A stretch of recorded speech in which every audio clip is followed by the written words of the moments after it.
Good evening everyone, स्वागत है आप सभी का एग्ज़ाम ओरिजिनल के इस ऑनलाइन प्लेटफॉर्म पर। और जैसा कि आप सभी जानते हैं, इस समय पर हम लोग मध्य प्रदेश लोक सेवा आयोग की प्रारंभिक परीक्षा की 10वीं यूनिट के बारे में डिस्कशन करते हैं। और लास्ट के जो लेक्चर्स थे हमारे, आज ये हमारा 5वां लेक्चर है और लास्ट के जो 4 लेक्चर है उन लेक्चरों में हम लोगों ने केंद्रीय निर्वाचन आयोग और राज्य निर्वाचन आयोग के बारे में बहुत ही डीप स्टडी करी। और जैसा कि मैंने लास्ट के लेक्चरों में आप लोगों से कहा था, क्या कहा था कि अब जो आने वाला जो लेक्चर है वो हम लोगों का एमसीक्यू बेस्ड लेक्चर होगा। ठीक है, उसमें जितने भी क्वेश्चंस होंगे वो उस जो चीज़ हम लोगों ने लास्ट के 4 लेक्चरों में पढ़ी है उसी से संबंधित जो भी इंपॉर्टेंट क्वेश्चंस है वो आज मैं आप लोगों के लिए लेकर आया हूँ। मैं जानता हूँ आज इस एग्ज़ाम ओरिजिनल की नई टी शर्ट में मैं चमचमाता हुआ नज़र आ रहा हूँ, लेकिन ठीक है, कोई बात नहीं। आज हम लोग दिन ब दिन अपग्रेड होते जा रहे हैं। आज हम लोगों के पास टी शर्ट आ गई है और एग्ज़ाम ओरिजिनल बिल्कुल ब्लैक के ऊपर वाइट में बहुत ही अच्छा नज़र आ रहा होगा। ठीक, तो आज के जो क्वेश्चंस का लेवल है, मैं अगर बताऊं कि आज के क्वेश्चंस का लेवल हम लोगों ने बिल्कुल बेसिक रखा हुआ है कि अगर आप लोगों ने जो पिछले 4 लेक्चर है वो अगर सिर्फ देखे भी होंगे तो ये जितने भी क्वेश्चंस मैं आज आप लोगों के सामने कराने वाला हूं वो सभी के सभी क्वेश्चंस आप लोगों से बहुत ही आसानी से बन जाएगा। अगर आपसे ये क्वेश्चंस नहीं बनते हैं तो मान के चलिए कि आपने वो लेक्चर्स नहीं देखे, क्योंकि जितने भी क्वेश्चंस हैं वो वहीं से उठाए गए हैं जो आप लोगों को पढ़ाया गया है। ठीक है, तो हम लोग ज़्यादा आज टाइम वेस्ट नहीं करते हैं, सीधे हम लोग अपने क्वेश्चंस के ऊपर आते हैं और आज के जितने भी क्वेश्चंस हैं हम लोग सॉल्व करेंगे। उससे पहले आप लोग बताइए, आप लोग सब लोग मस्त हैं? बढ़िया, ठीक है। उम्मीद करता हूं कि अच्छे ही होंगे आप सभी। लेकिन मैं कहता हूं कि जैसे अगर आप लोगों को लगता है कि हम लोग कुछ अच्छी चीज़ें आप लोगों को डिलीवर कर रहे हैं या हम लोग आप लोगों के लिए कुछ अच्छा कर रहे हैं, तो आप लोग हमारा मोटिवेशन बनाए रखें। और कैसे बढ़ाना है ये मोटिवेशन, तो आप लोगों को अगर वीडियो पसंद आता है, आप लोगों को हमारा कंटेंट पसंद आता है, तो लाइक कमेंट में लिखिए कैसा आप लोगों को लगा। ठीक है, जो भी डाउट्स है वो आप लोगों को कमेंट में लिखना है। जो भी मैं यहाँ पर क्वेश्चन सॉल्व कराने वाला हूँ, जितनी देर मैं क्वेश्चन को समझाऊंगा उतनी देर में आप लोगों को कमेंट बॉक्स में उस क्वेश्चन का आंसर लिखना है। ठीक है, अगर आपका आंसर सही होगा तो मैं उसको लाइक करूँगा। ठीक है, मैं उसको लाइक करूँगा और हमारा जो कम्युनिकेशन का तरीका होगा वो यही होगा। ठीक है, मैं लाइक करूँगा तो आप समझ जाइएगा कि आपका जो आंसर है वो बिल्कुल सही है। सीधे सीधे ऑप्शन नहीं लिखना होगा, आपको इसमें से लिख देना होगा कि जैसे जो भी इसका आंसर होगा पूरा का पूरा लिख देना कि प्रेसिडेंट के द्वारा या प्रधानमंत्री के द्वारा या लोकसभा के द्वारा, इस तरीके से आप लोगों को लिखना होगा। और जैसे ही आप लिखेंगे मैं लाइक कर दूंगा तो आप समझ जाइएगा कि आपका आंसर सही है और आप ये भी समझ जाइएगा कि सर ने आपके कमेंट्स पढ़े हुए हैं। ठीक, तो ज़्यादा देरी नहीं करते, सीधे क्वेश्चन नंबर 1 पर आते हैं कि क्या है क्वेश्चन नंबर 1 आपकी कंप्यूटर स्क्रीन पर। तो क्वेश्चन नंबर 1 जो है वो क्या है, भारत के मुख्य चुनाव आयुक्त या मुख्य निर्वाचन आयुक्त की नियुक्ति कौन करता है। जब हम लोगों की क्लास हुई थी केंद्रीय चुनाव आयोग के बारे में, तब मैंने बताया था कि भारतीय संविधान के अनुच्छेद 324 से लेकर 329 तक जो है क्या प्रावधान है, 324 से लेकर 329 तक जो प्रावधान है वो चुनाव आयोग से संबंधित प्रावधान है। ठीक है, इन सभी अनुच्छेदों के बारे में डिटेल में भी मैंने आप लोगों को बताया हुआ है। लेकिन इन अनुच्छेद में अनुच्छेद 324 कहता है, क्या कहता है अनुच्छेद 324 कहता है कि भारतीय जो भारत है, भारत में एक चुनाव आयोग या केंद्रीय चुनाव आयोग होगा। ठीक है, जो कि कैसा होगा, वर्तमान में कैसा है, तो ये 3 सदस्यीय है, 1+2। 1+2 कैसे सर, तो 1+2 में अगर आप लोग देखोगे तो एक होगा मुख्य चुनाव आयुक्त और जो 2 होंगे वो अन्य होंगे। ठीक है, तो नियुक्ति से संबंधित जो भी प्रावधान है वो अनुच्छेद 324 में है और इस अनुच्छेद 324 में कहा गया है कि केंद्रीय चुनाव आयोग या भारतीय निर्वाचन आयोग के जो भी आयुक्त होंगे, मुख्य चुनाव आयुक्त या अन्य आयुक्तों की नियुक्ति जो है वो किसके द्वारा की जाएगी, तो राष्ट्रपति के द्वारा की जाएगी। ये सीधे सीधे मैंने आप लोगों को लेक्चर में बताया था। तो यहाँ पर आपका ऑप्शन जो है वो मुख्य न्यायाधीश, ये गलत हो जाएगा। जो ऑप्शन होगा वो क्या होगा, प्रधानमंत्री, ये भी गलत हो जाएगा। लोकसभा के द्वारा नहीं किया जाता, ये भी गलत हो जाएगा। तो सही जो आंसर होगा वो आप लोगों को क्या होगा, राष्ट्रपति के द्वारा भारतीय निर्वाचन आयोग के मुख्य निर्वाचन आयुक्त की नियुक्ति की जाती है। यहाँ तक उम्मीद करता हूँ कि आपको कोई भी डाउट नहीं होगा। ये बिल्कुल आसान से बिल्कुल 0 लेवल का क्वेश्चन, पहला क्वेश्चन। सेकंड क्वेश्चन की अगर हम लोग बात करें तो बताइए क्या है सेकंड क्वेश्चन? सेकंड क्वेश्चन ये है कि भारतीय संविधान के किस अनुच्छेद में चुनाव आयोग का प्रावधान किया गया है? जस्ट नेक्स्ट स्लाइड में, इससे पहले वाली स्लाइड में मैंने आप लोगों को बताया कि भारतीय निर्वाचन आयोग से संबंधित जितने भी या भारतीय चुनाव आयोग से संबंधित जितने भी प्रावधान हैं वो किस अनुच्छेद से कहाँ तक है? आप लोग भी लिखिए। 324 से लेकर 329 तक जो प्रावधान है वो चुनाव आयोग से संबंधित प्रावधान है। लेकिन अब इसमें से भी हमें एक स्पेसिफिक अनुच्छेद बताना है, तो वो अनुच्छेद है 324, और वो अनुच्छेद जो कहता है कि भारत में एक निर्वाचन आयोग होगा या भारत में एक निर्वाचन आयोग का गठन किया जाएगा, जो लिखा है वो अनुच्छेद 324 के सब क्लॉज 1 में लिखा हुआ है। तो यहाँ पर ऑप्शन के अनुसार अगर हम लोग आंसर देखें तो ऑप्शन के अनुसार जो हमारा आंसर होगा वो ऑप्शन ए। चलिए ठीक है, ये बातें हो गई। तो 326 में क्या है ये आपको कमेंट बॉक्स में लिखना है, क्योंकि मैंने आप लोगों को पढ़ाया ही है 326 में। और 322 और 321 जो है वो अभी मैं बता देता हूँ, यूपीएससी से संबंधित है। ठीक है, जब हम लोग इसके बारे में पढ़ेंगे, संघ लोक सेवा आयोग के बारे में, तब वहां पर हम लोग इनके बारे में देखेंगे। लेकिन अभी जो आप लोगों के लिए जो ऑप्शन है वो आपको बताना है कि ऑप्शन बी जो अनुच्छेद 326 है उसमें किस चीज का वर्णन किया गया है। ठीक है, ये आपको कमेंट बॉक्स में लिखना है। आंसर आप लोगों को पता चल ही गया कि 324 इस क्वेश्चन का आंसर है। इसके बाद नेक्स्ट क्वेश्चन की अगर हम लोग बात करें तो क्या है, तो नेक्स्ट क्वेश्चन में ये बोला गया कि नेक्स्ट क्वेश्चन में क्या बोला गया कि मुख्य चुनाव आयुक्त एवं अन्य चुनाव आयुक्त, मतलब 1+2, मतलब पूरी की पूरी जो संरचना है चुनाव आयोग की, ठीक है, इनका जो है वो कार्यकाल कितना होता है। ठीक है, कार्यकाल कितना होता है। तो जब हम लोगों ने वो क्लास ली थी उसमें भी मैंने आपको बताया था कि अनुच्छेद 324 के ही सब क्लॉज में क्या लिखा है, उसमें के ही सब क्लॉज में लिखा हुआ है कि इनका कार्यकाल कितना होगा। तो इनका कार्यकाल क्या होगा? 6 वर्ष और या 65 वर्ष की आयु, जो भी पहले हो जाए। ठीक है, अब इसमें बहुत सारे बच्चों को डाउट्स होता है कि सर 6 वर्ष तो ठीक है कि 6 जब भी नियुक्ति हुई तो 6 वर्ष तक वो अपने पद पर बना रहेगा या तब तक उसका कार्यकाल रहेगा। लेकिन ये 65 वर्ष की आयु हम लोगों को समझ नहीं आती।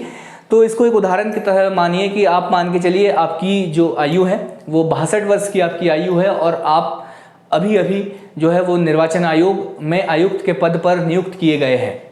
तो अब जो है वो आपका कार्यकाल कितना होगा?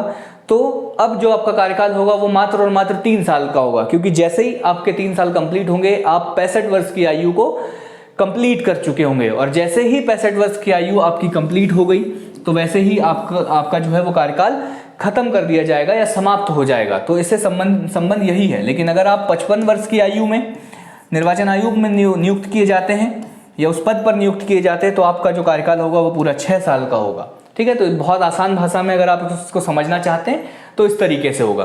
तो जो इस ऑप्शन का आंसर होगा 5 साल तो बिल्कुल नहीं होगा, 5 वर्ष और 65 बिल्कुल नहीं होगा, राष्ट्रपति के अनुसार भी नहीं होगा। जो आंसर इसका होगा वो होगा ऑप्शन डी, 6 वर्ष और 65 वर्ष की आयु तक वो अपने पद पर बना रहेगा। ठीक है, समझ आ रही है बात आप लोगों को सब? ठीक है, भारत के, अब देखो वही चीज है कि क्या वही बातें घूम रही है मुख्य निर्वाचन आयोग के मुख्य चुनाव आयुक्त कि भारत के मुख्य चुनाव आयुक्त के का जो पद है वो भारतीय संविधान में किसके बराबर माना गया है।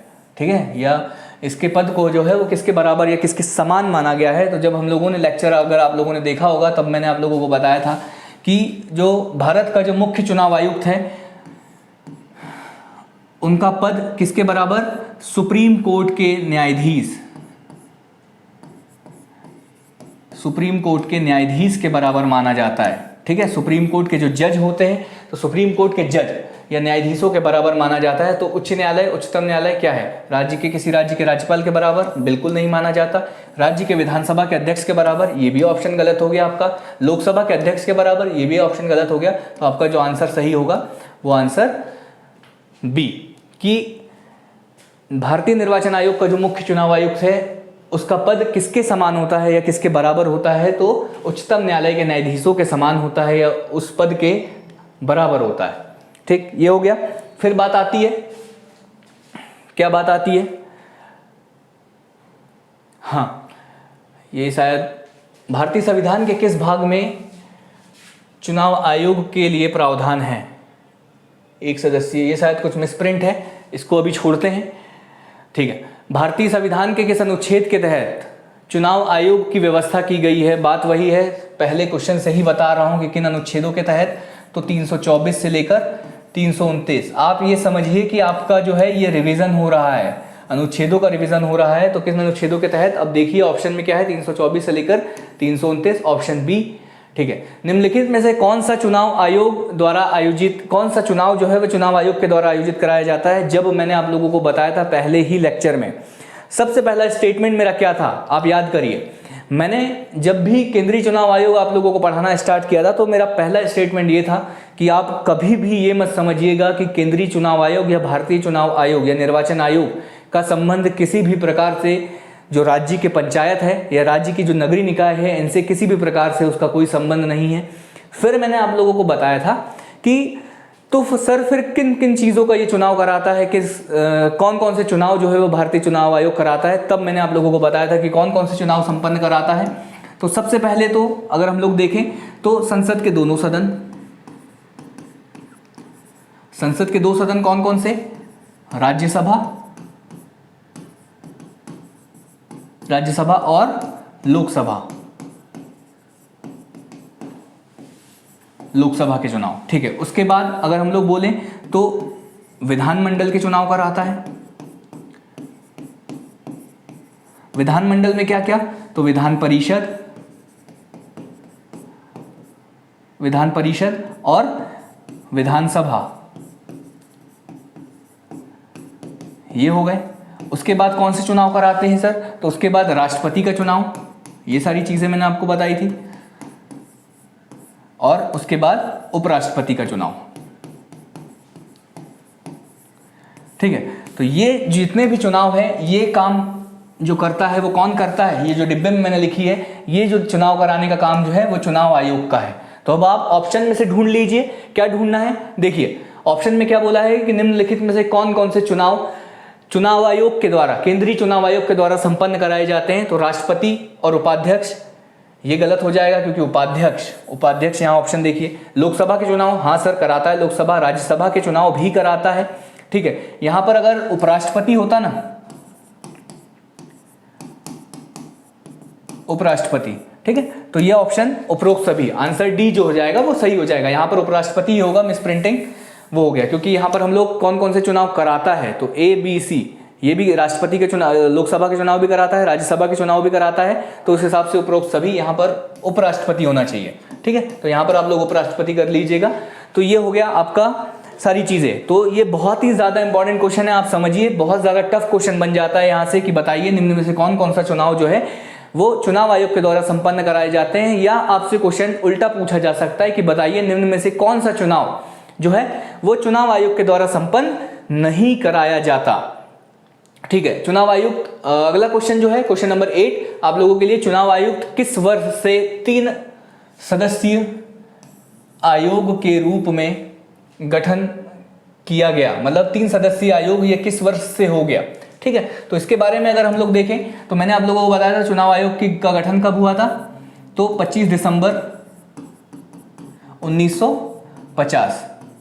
ठीक है, यहां से 1989 तक मैंने आप लोगों को बताया था कि 1989 तक जो चुनाव आयोग था वो एक सदस्यीय था, एक सदस्यीय था, इसमें सिर्फ एक मेंबर हुआ करते थे मुख्य चुनाव आयुक्त। इसके बाद 1989 में क्या हुआ, 61वां संविधान संशोधन हुआ। ठीक है, और वयस्कता की आयु को क्या कर दिया गया, वयस्कता की आयु को 1989 वयस्कता की आयु को 21 से घटाकर 18 कर दी गई। और इसी वर्ष क्या हुआ, इसी वर्ष जो है चुनाव आयोग को 3 सदस्यीय बना दिया गया, इसमें 3 मेंबर होने लगे। और ये कब तक चला, तो 1990 तक, 1990 से 1993 तक वापस से 1 सदस्यीय कर दिया गया। ठीक है, और 1993 के बाद आज तक, वर्तमान तक जो निर्वाचन आयोग की जो संरचना है वो क्या है, निर्वाचन आयोग की संरचना जो है वो 3 सदस्यीय है। समझिए, इस कहानी को समझिए क्या है। सबसे पहले 1950 से 1989 तक जो है वो एक निर्वाचन आयोग जो था वो एक सदस्यीय संस्था थी। उसके बाद 1989 से 1990 तक 3 सदस्यीय संस्था बनी। 1990 के बाद 1993 तक जो था वापस एक सदस्यीय संस्था बनी निर्वाचन आयोग, और 1993 से वर्तमान की स्थिति तक जो संरचना है भारतीय निर्वाचन आयोग की वो है 3 सदस्यीय। तो अब आपका आंसर जो है वो टिक करना है वो इस ऑप्शन के अनुसार। अगर हम लोग बोलें कि वर्तमान संरचना कब से लागू हुई तो 1993 के बाद, लेकिन अगर हम लोगों के पास 1993 ऑप्शन में नहीं है तो हम लोगों को देखना होगा कि कब 3 सदस्यीय आयोग का गठन किया गया था पहली बार, तो वो हो गया 1989। ये आपका ऑप्शन ए बिल्कुल सही हो जाएगा। ठीक, ये चीज आपको समझ आई होगी, ये आपको याद ही रखना होगा, कैसे भी क्वेश्चन आपसे पूछा जा सकता है। वर्तमान में वही सारी चीजें कि वर्तमान में चुनाव आयोग कितने सदस्यीय संरचना है, तो आप लोगों को पता ही है कितनी सदस्यीय संरचना है 1+2, और इस 1+2 में आप लोगों को पता है ये जो है एक है ये मुख्य निर्वाचन आयुक्त होते हैं और दूसरे जो होते हैं ये अन्य होते हैं। कमेंट बॉक्स में लिखिए वर्तमान में मुख्य निर्वाचन आयुक्त कौन है, और अन्य जो निर्वाचन आयुक्त है इनके नाम भी आप लोगों को कमेंट बॉक्स में लिखना है। ठीक है, तो इसका ऑप्शन जो हो जाएगा वो डी। ठीक, ये आप लोग सर्च करिए, नहीं पता है तो आप लोग एक बार सर्च करेंगे, आप लोगों के सामने नाम आ जाएगा, एक बार दिमाग में क्लिक हो जाएगा कि हाँ ये जो है ये मुख्य निर्वाचन आयुक्त है, और आप लोगों को लिखना है, ये मैं बता देता हूँ 25वें नंबर के हैं। ठीक है, 25, तो आप लोगों को इन तीनों के नाम कमेंट बॉक्स में लिखना है। इसके बाद 10वां जो क्वेश्चन है वो ये है, बोला गया है कि लोक प्रतिनिधित्व अधिनियम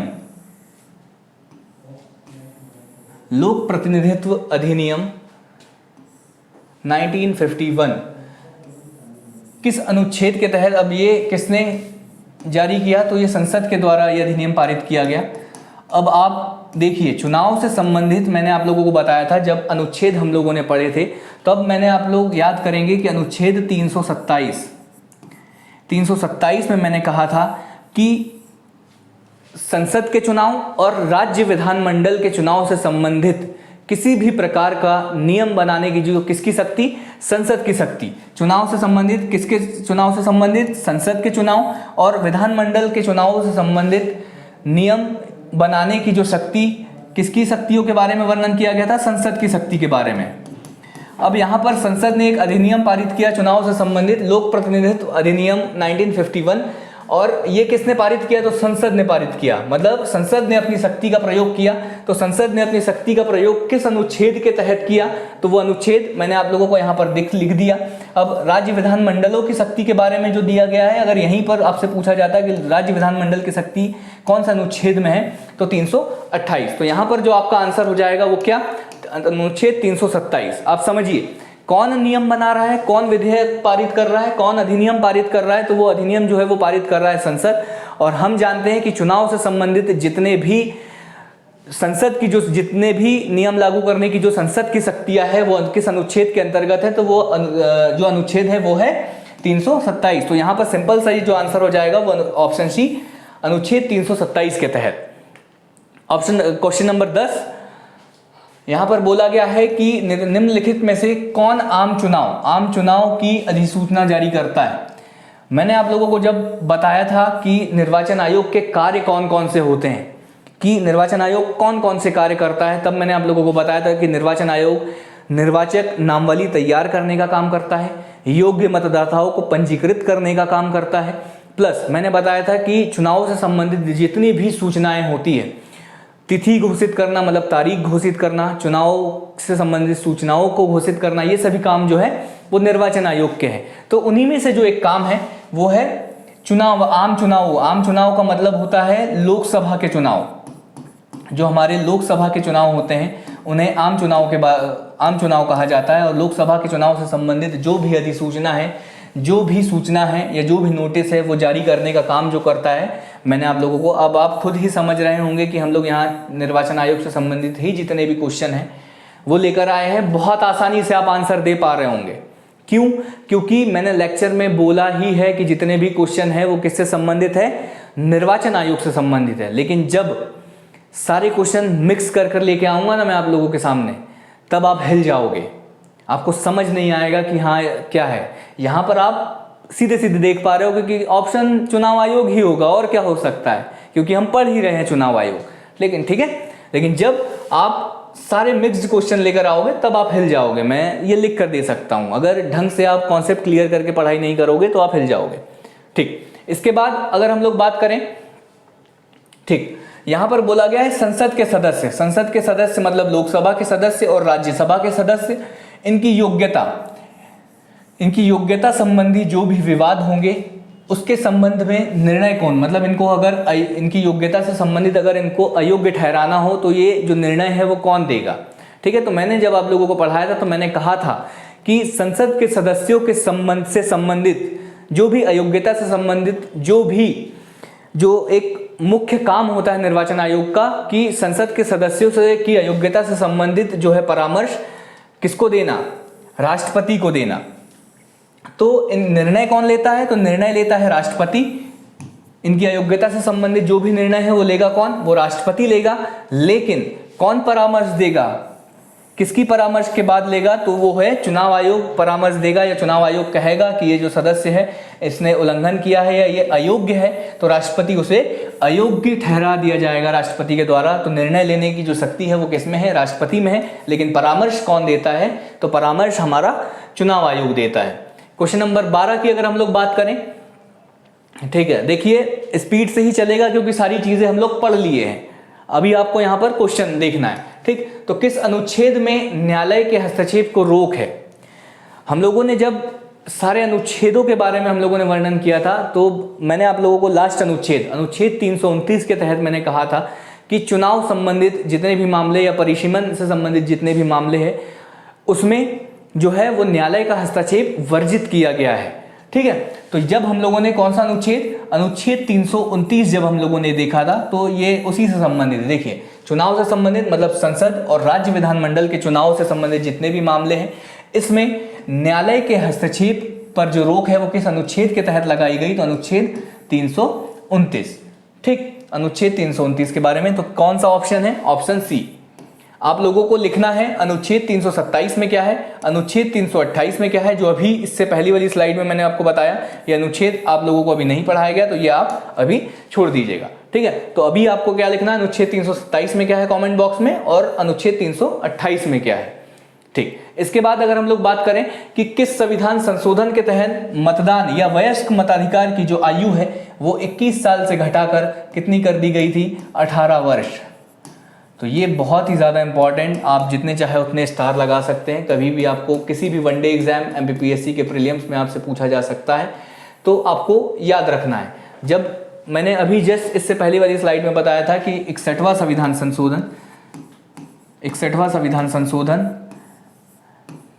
1989, ठीक है, ये 1989 में क्या हुआ, तो 1989 में हुआ कि वयस्कता की आयु जो है वो 21 वर्ष से घटाकर कितनी कर दी गई, 18 वर्ष कर दी गई, 18 वर्ष कर दी गई। ठीक, ये क्वेश्चन हो गया। इसके बाद क्षेत्रीय चुनाव आयुक्त या प्रादेशिक चुनाव आयुक्त, प्रादेशिक भी बोल सकते हैं आप इनको, क्षेत्रीय चुनाव आयुक्त या प्रादेशिक चुनाव आयुक्त की नियुक्ति किसके द्वारा की जाती है।